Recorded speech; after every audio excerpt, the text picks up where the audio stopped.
Bonsoir à tous, bienvenue dans Plus d'actu. En mars dernier, les associations qui prennent en charge les sans-abri lançaient un SOS, un appel à l'aide d'un secteur épuisé. Les mots employés ne laissaient planer aucun doute sur l'ampleur du malaise. Trop de pression, de demandes d'hébergement impossibles à rencontrer, de situations critiques. Ils réclamaient des aides d'urgence, des mesures d'urgence. Et c'est toujours le cas aujourd'hui. On va le voir ce soir avec nos invités. Voilà, nos invités qui vont entrer. Sébastien, vous pouvez entrer. Je vais commencer par vous présenter, vous, Christine Van Essen, bonsoir. Bonsoir. Vous êtes directrice de la Fédération des maisons d'accueil et des services d'aide aux sans-abri. Et Sébastien Roy, bonsoir, vous êtes directeur du SAMU social. Alors, on parlait en mars dernier de cette déclaration d'urgence collective. On parlait d'un secteur épuisé. C'est toujours le cas aujourd'hui, Sébastien ? Oui, le secteur n'a pas récupéré depuis mars dernier. Il y a eu plutôt même des événements qui continuent d'inquiéter. C'est clair qu'il y a une fatigue généralisée qui est sans doute due à plusieurs facteurs. Une des raisons principales, c'est la saturation des dispositifs. Donc on est au niveau du SAMU social en permanence confronté à des dispositifs qui sont pleins. Et il y a un État fédéral qui a du mal à répondre à ses obligations d'accueil et du coup ça confronte à des sentiments d'impuissance et ça augmente encore la fatigue probablement. Oui, Christine Van Essen, même constat pour les maisons d'accueil et les associations. La coupe est toujours pleine, les hébergements sont complets. Oui, les hébergements sont complets, les services d'accueil de jour sont complets également. Et pour tous les travailleurs et les travailleuses qui sont actifs en rue ou voire même à domicile, puisqu'il y a quand même quelques équipes qui travaillent au domicile d'anciennes personnes sans abri, on travaille à flux tendu en permanence. En fait, on est un secteur avec seulement un peu plus de 1000 travailleurs, tous services confondus, pour une masse de personnes de plus en plus importante. Et donc, en fait, on n'arrive pas à suivre tout le monde et à accompagner tout le monde 24 heures sur 24, 7 jours sur 7. Et pourtant, des moyens sont dégagés. Vous avez créé de plus en plus de places. Vous avez à peu près 1000 places aujourd'hui au SAMU social. Et malgré tout, on a l'impression que le secteur est à bout de souffle. Alors les moyens sont déployés, mais les besoins sont sans doute de plus en plus importants, notamment depuis le Covid, depuis l'augmentation des flux migratoires. Et donc les moyens sont augmentés pas spécialement proportionnellement aux besoins. La fatigue, elle est là parce qu'effectivement, on est confronté à des situations de plus en plus compliquées en termes de toxicomanie, de santé mentale. Je crois que tous les citoyens bruxellois le voient. Et donc ce sont des situations difficiles, qui sont lourdes, qui renvoient aussi parfois un sentiment d'impuissance. Et je pense que pour ça les travailleurs doivent donner beaucoup d'eux-mêmes. Et on n'est pas toujours marathonien dans la vie. Parfois, on sprint et puis on est fatigué. C'est humain. Ouais, alors Christine Van Essen, il y avait ce constat aussi, c'est qu'on nous demande des choses impossibles, disaient les représentants des travailleurs. On nous demande de choisir entre deux urgences et toutes les deux sont légitimes, mais donc une mise en concurrence qui est impossible à tenir mentalement. Oui, parce que par définition, j'ai envie de dire, le travailleur social, la travailleuse sociale, elle est formée pour accueillir et accompagner tout le monde, sans distinction, sans discrimination. Et effectivement, quand on n'arrive pas à accueillir simplement parce qu'il n'y a pas de place, que ce soit en hébergement, que ce soit en accueil de jour, on est de facto obligé de laisser des personnes sur le carreau. Parce qu'on est en incapacité de pouvoir pousser les murs. On ne peut pas mettre des matelas sur des matelas. Enfin, je veux dire, on est aussi les garants d'un accueil de qualité, d'un accueil digne. Et donc, au final, on est obligé de choisir effectivement des personnes. Et là, je pense qu'au niveau notamment du SAMU social, mais d'autres services du secteur, il y a un mot d'ordre pour le moment, c'est de se dire, parmi les plus fragiles, on va essayer de choisir le plus fragile du plus fragile. Donc, il y a une forme quelque part de priorisation des personnes les plus vulnérables en se disant que c'est celles-là qu'on va prendre en priorité, en espérant que celles qui sont un peu plus en capacité de pouvoir trouver des solutions arriveront à le faire. Mais c'est dramatique pour ces personnes, c'est dramatique pour les travailleurs sociaux qui ne sont pas formés à ça. Ouais. Ça veut dire, Sébastien Roy, que l'accueil chez vous, il est plus inconditionnel alors pour l'instant. Vous prenez le plus urgent, du plus urgent, du plus urgent. Alors, on essaye de faire des choix cornéliens, donc, qui sont basés sur la vulnérabilité et la fragilité. Donc, de donner la priorité, effectivement, aux personnes les plus fragiles, ce qui est tout à fait légitime, mais ce qui amène à des dilemmes qui sont très difficiles à vivre comme travailleur social. Qu'est-ce que vous choisissez entre une famille accompagnée d'un adolescent, une femme qui vient d'accoucher? Est-ce que vous choisissez d'héberger la femme avec le nourrisson ou la famille avec l'adolescent? C'est ce type de dilemme auquel sont confrontés les équipes, et je le mentionne parce qu'on ne se rend pas toujours compte dans la réalité ce que ça veut dire. Et ça, c'est tous les jours pour vous, pour vos équipes? Oui, c'est quasi tous les jours. Et effectivement, oui, c'est quasi tous les jours.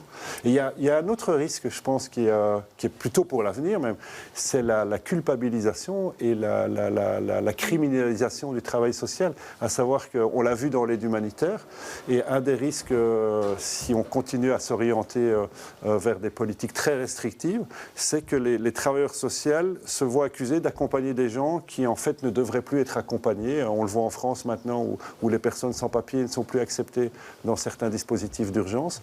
Nous, on essaie d'accueillir tout le monde sans tenir compte, en fait, de ces conditions administratives ou religieuses ou ethniques. Mais effectivement, à un moment, peut-être qu'on nous le reprochera. Oui. Alors, on voit dans certaines associations, c'est le cas notamment à Pierre-d'Ancre, où il y a des tirages au sort chaque soir avec un espèce de jeu de cartes comme ça. Ça fait déjà longtemps que c'est le cas et on a l'impression que ça ne s'arrange pas, Christine Van Essen. Alors ça a été le cas pendant plusieurs années. Effectivement, ce n'est plus le cas depuis le Covid. En fait, la crise du Covid a obligé la totalité du secteur de l'aide aux personnes sans abri et sans chez soi à revoir la manière dont ils devaient travailler, puisqu'on nous a imposé aussi des normes sanitaires, notamment en nombre de personnes qu'on pouvait accueillir. Et dans le cas particulier de Pierre-d'Ancre, donc le tirage au sort qui préexistait au Covid, avait comme objectif finalement de se dire c'est le hasard qui choisit. C'est pas le travailleur social. Et donc, on t'y ressort. Tu as de la chance, tu peux être hébergé. C'est la mauvaise carte, il faudra aller voir peut-être au SAMU social, peut-être revenir le lendemain. Donc ça, c'était ce qui se passait avant le Covid. Depuis le Covid, Pierre-d'Ancre a mis en place un système qui permet de garantir une semaine d'hébergement à 48 personnes. Donc, ça permet aussi de stabiliser un petit peu ces personnes dans une période relativement courte, parce qu'une semaine, c'est très court, mais au moins, ça les pose, ça les fixe quelque part, et on sait qu'elles ont à chez elles, qu'elles ne doivent pas, le soir, se dire où est-ce que je vais aller dormir, puisqu'avant, avec le tirage au sort, c'était un petit peu ça. Et pour vous, Sébastien Roy, il n'y a pas ce système où on doit téléphoner, en fait, pour voir s'il y a une place chez vous? C'est pas premier arrivé, premier servi? Si, d'une certaine manière, c'est premier arrivé, premier servi. On est en train de réfléchir par rapport à cette question qui est en fait une question très complexe. C'est toute la question de l'accès aux places d'hébergement. Pour le moment, chez nous, ça fonctionne via un système de régulation téléphonique. Et effectivement, il y a des heures d'appel qui font que les premiers qui ont la chance d'avoir quelqu'un qui décroche au bout du fil seront prioritaires sur la liste. Mais on essaye de tenir compte aussi de ce critère de vulnérabilité dont on parlait, à savoir des vulnérabilités médicales, des vulnérabilités sociales, le fait de venir, de tomber à la rue. Donc il y a plusieurs critères qui se chevauchent et qui nous amènent à faire des choix. Et le choix le plus important, souvent, se fait une fois que la personne est dans le dispositif d'hébergement, où c'est le travailleur social, justement, qui va décider de la durée d'hébergement en fonction des conditions de vulnérabilité. Oui, donc c'est un hébergement d'urgence qui n'est plus vraiment un hébergement d'urgence, on va dire, parce que là, on s'installe, entre guillemets, et ne prenez pas mal cette expression, on s'installe dans un hébergement d'urgence.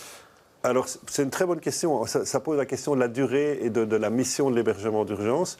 Et effectivement, là, on parlait des besoins qui augmentent. En fait, les besoins augmentent où on voit les personnes à la rue augmenter, parce qu'aussi, on a du mal à sortir les personnes des hébergements d'urgence. Et donc, pour que les nouvelles personnes qui tombent à la rue puissent rentrer, il faut que les gens sortent vers des maisons d'accueil, vers des logements. Et il y a cette problématique, par exemple, des logements à Bruxelles. Il y a la problématique de la régularisation des sans-papiers. Il y a plein de problématiques qui se chevauchent, qui fait qu'à un moment, nos travailleurs sociaux sont aussi bloqués avec ces personnes qu'ils n'arrivent pas à orienter. Et je pense que c'est aussi une des raisons de la fatigue ou du découragement. Ouais. Alors, il y a un nouveau dénombrement des sans-abri qui a eu lieu début novembre. Et à cette occasion, on recevait la directrice de Bruxelles, l'association qui coordonne donc les dispositifs d'urgence. Vous allez l'entendre, son constat à elle aussi est implacable.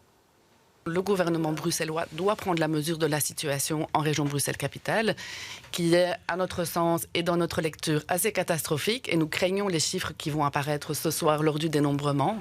En 2022, vous l'aviez dit, plus de 7100 personnes en rue. On s'attend ce soir à dépasser le nombre de 10 000 personnes en rue. Et donc, c'est un vrai enjeu pour la région.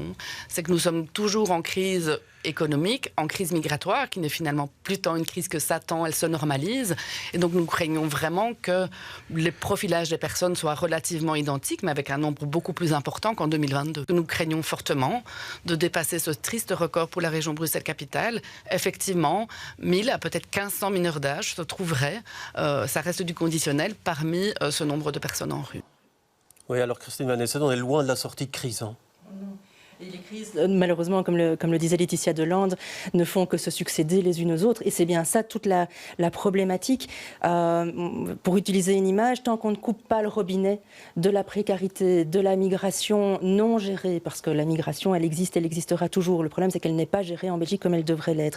Tant qu'on ne coupe pas ces robinets-là et qu'on ne trouve pas de solution aussi de sortie vers du logement durable, vers des lieux d'hébergement, vers des lieux de vie, quels qu'ils soient, eh bien, on va continuer à faire rentrer des gens dans le système. Et ces crises, on l'a vu avec le Covid, elles se sont enchaînées. Crise sanitaire, crise économique, crise énergétique, crise migratoire, enfin, maintenant la guerre en Ukraine depuis 2 ans. Donc on ne fait que cumuler une série de crises qui font que les personnes qui tenaient plus ou moins le coup encore à un moment donné, craquent de plus en plus. Et en fait, on vient gonfler les chiffres. Si vous regardez les chiffres de la pauvreté à Bruxelles, il y a encore une quinzaine d'années, 1 personne sur 5 vivait avec un revenu sous le seuil de risque de pauvreté. On est passé à plus de 1 sur 3. Donc on est quand même dans des chiffres qui sont dramatiques pour la région. Oui, et pour vous, Sébastien, on parlait d'hébergement d'urgence. Vous voyez, vous, des gens qui sont dans ce dispositif d'hébergement d'urgence depuis des années, parfois? Oui, oui, c'est ça qui est compliqué. Effectivement, il y a des gens qu'on arrive très rapidement à sortir de l'hébergement d'urgence et pour lesquels on trouve des solutions. Et il y en a pour lesquels ça prend des années. Et parmi les gens pour lesquels ça prend des années, il y a évidemment toute une série de profils de personnes qui sont les personnes dites sans papier ou sans autorisation de séjour et qui sont dans des procédures de recours qui prennent du temps, qui demandent des avocats, qui demandent de l'investissement et qui sont suivis par nos travailleurs. Il y a des gens qui ont des vulnérabilités médicales. Il faut savoir qu'on a de plus en plus de vieilles personnes sans abri, donc des gens qui en fait sont en l'âge d'être dans des maisons de repos. Et donc on ne peut pas les remettre à la rue. Il n'y a pas de solution pour le moment pour ces personnes parce qu'elles cumulent les problématiques de santé, des problématiques d'âge et des problématiques administratives quelque part. Oui, parce que cette enquête de 2022, lors du démembrement, c'était 34,5% de sans chez soi, puisqu'on vous les appelez des sans chez soi. Il l'était depuis plus de 2 ans. Donc on voit qu'on s'installe finalement dans cette situation. Alors on n'est pas forcément sans abri, mais on est sans hébergement à soi. Oui, c'est ça. Et c'est pour ça que la notion de sans-abri évolue vers cette notion de sans chez soi, qui est un peu plus révélatrice finalement de du message qu'on veut faire passer. On a effectivement le cas emblématique des personnes bien trop nombreuses dans l'espace public, en rue, dans les parkings, dans les gares, dans les stations de métro, pour ne prendre que les situations les plus connues. Mais on a toute une série de personnes qui ont un abri, qui sont en maison d'accueil, qui sont en centre d'hébergement, qui sont éventuellement dans des occupations temporaires, dans des squats aussi, il faut les nommer, dans des lieux d'hébergement non agréés, puisqu'à Bruxelles, on a quand même un nombre important de structures d'hébergement qui ne répondent à aucune norme d'agrément et de reconnaissance d'un pouvoir subsidiant. Donc ça veut dire qu'il n'y a pas de contrôle qui se fait. Néanmoins, ces personnes sont là. Et puis, on a, depuis quelques années, on comptabilise aussi dans les dénombrements, et c'est pour ça que le sans chez soi, il est important de bien l'avoir en tête, toute une série de personnes qui vont être hébergées par un tiers, que ce soit la famille, des amis, qui dorment dans un canapé, qui vont dormir dans une chambre d'amis quelques nuits, quelques semaines. Et donc on a beaucoup plus de et que effectivement, on a un nombre certainement sous-estimé de personnes sans chez soi à Bruxelles et en Belgique, puisqu'on comptabilise maintenant un peu partout dans les 3 régions du pays la même situation, les mêmes catégories de personnes, et on voit que les chiffres sont clairement sous-estimés. Alors il y a un master plan qui existe aujourd'hui, 35 5 mesures pour améliorer les pistes de sortie du sans-abrisme avec une action prioritaire, hein, c'est sortir de l'urgence. Écoutez encore un extrait de l'interview de Laetitia Delante, la directrice de Bruxelles. Aujourd'hui, il y a 3000 places d'hébergement d'urgence en région Bruxelles-Capitale. On préconise que la moitié de ces places deviennent des places d'insertion et créer de nouvelles places d'insertion pour qu'il y ait une vraie trajectoire de sortie du sans-abrisme de ces personnes. Oui, alors est-ce qu'on en est là aujourd'hui? Donc il faudrait, une des priorités, la priorité des priorités de ce master plan, c'est créer du logement. Et pour vous, il faut étudier toute une série de pistes. Oui, parce que on a tous dans notre imaginaire sans doute le rêve d'un logement parfait dans du dur avec une maison 4 façades, le chien et la voiture, pour prendre cette image un peu romantique de la situation. Mais en tout cas, une grosse partie de la population bruxelloise et a fortiori des personnes sans chez soi ont envie d'avoir un logement. Malheureusement, le logement n'est pas suffisant à Bruxelles, en tout cas le logement de qualité à un prix abordable. Parce qu'il faut un peu remettre les choses dans leur contexte. Du logement, il y a du logement à Bruxelles, mais les loyers sont trop chers pour la majorité des Bruxellois. Et donc, on est en train, depuis plusieurs années, au niveau des différents secteurs, du secteur du logement, le secteur de la santé mentale, le secteur du sans-abrisme, de réfléchir à des alternatives au logement classique, on va dire. Et donc, c'est comme ça qu'on crée des occupations temporaires, donc dans notamment des logements publics qui vont subir des transformations, de grosses rénovations. On sait que ça met du temps avec les marchés publics, etc.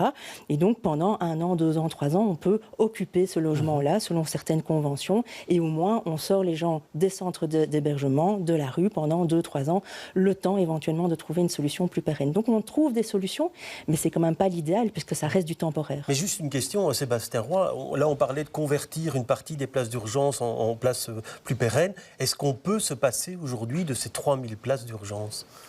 Clairement non. Quand vous voyez le nombre de personnes à la rue, les centres d'hébergement d'urgence sont encore complètement justifiés. Mais nous, la vision qu'on a, c'est qu'il faut sortir un peu du clivage insertion versus urgence. Parce que finalement, un centre d'hébergement d'urgence fait de l'insertion comme certains centres d'insertion font un peu de l'urgence quelque part. Ce qui est intéressant, c'est d'avoir la vision globale et d'être sûr qu'on ait la capacité globale d'accueil et qu'on puisse accueillir tous les publics.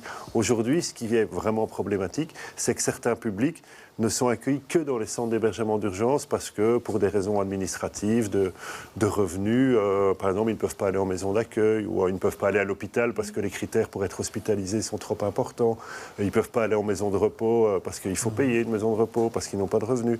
Enfin, peu importe, mais effectivement, ce qu'il faut, c'est avoir une vision pour Bruxelles qui puisse prendre en charge l'ensemble des différentes spécificités. Le sans-abri, c'est une question complexe.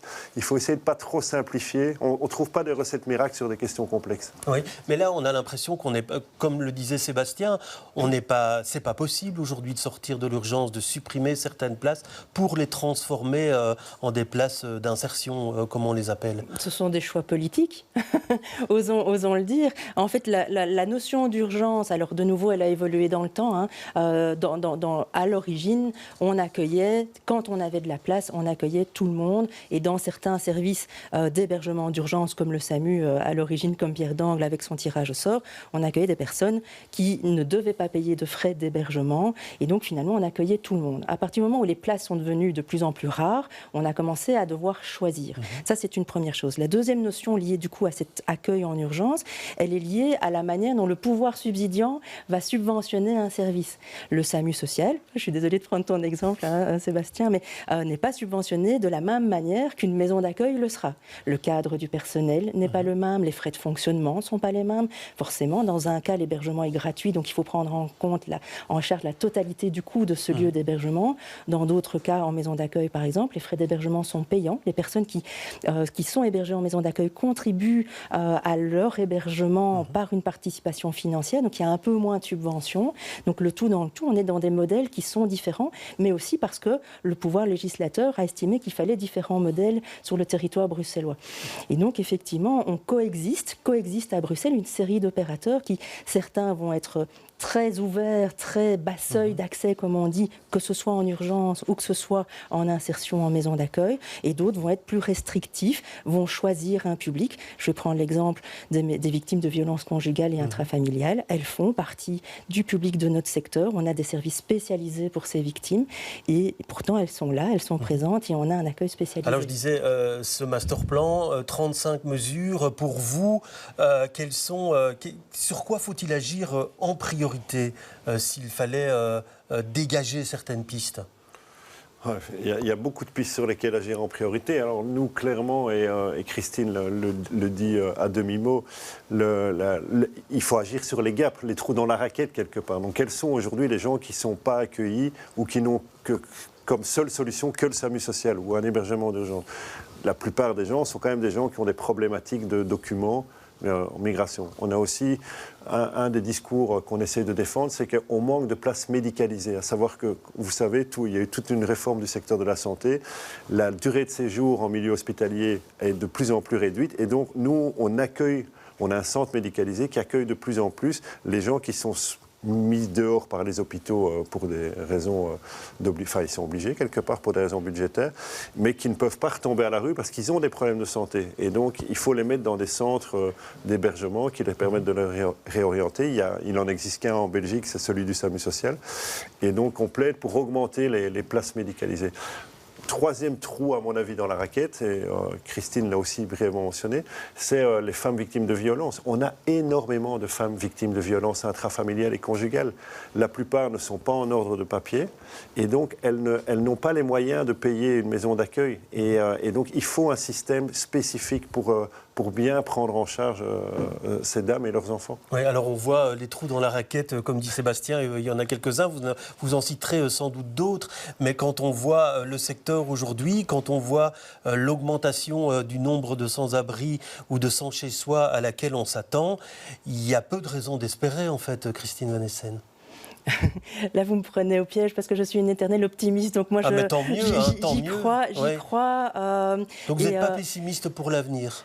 Alors, tout est dans la nuance. Moi, je pense qu'il y a des solutions. Je pense que les solutions, elles existent. Le master plan dont vous avez parlé, qui a été le fruit de plus d'un an et demi de travail de plusieurs acteurs du secteur de l'aide aux personnes sans abri, mais aussi de secteurs proches de notre secteur, sous la coordination de Bruce Help, donc ce centre de coordination, a comme objectif de fixer une série de mesures et de propositions, notamment sur l'axe de la prévention.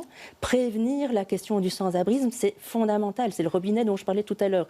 Plus on coupera, plus on sera attentif aux questions qui mènent au sans-abrisme, moins il y en aura. Et donc le master plan fixe une série de propositions par rapport à ça. Mais ça touche tous les niveaux de pouvoir. Donc, et c'est à l'horizon 2030. Et là, on ne voit vraiment pas de sortie de crise dans un délai si juste, en fait. 2030, c'est demain, en fait. C'est demain, mais c'est pas impossible. D'ailleurs, les États européens ont signé il y a 2 ans une convention qui est la Convention de Lisbonne, qui fixe pour les États membres de l'Union européenne la fin du sans-abrisme en 2030. Donc, je veux dire, l'État belge s'est engagé à mettre un terme au sans-abrisme d'ici là. Donc, l'État a l'obligation de répondre à cette question-là. Oui, réponse rapide, Sébastien, parce qu'il nous reste moins d'1 minute. Vous êtes optimiste ou pessimiste ? Alors, je suis bien plus pessimiste que Christine.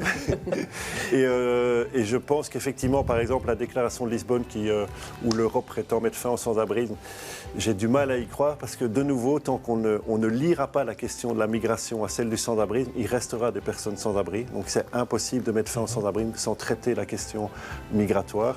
On est aussi, comme vous le savez, dans un vide gouvernemental qui me fait penser que les prochains mois vont être compliqués parce qu'aujourd'hui, il n'y a pas moyen de dégager des budgets ou d'avoir une politique claire. Merci en tout cas d'avoir partagé vos expériences sur ce plateau. Plus d'actu, c'est terminé pour ce soir, mais je vous retrouve demain avec beaucoup de plaisir. Très bonne soirée à tous.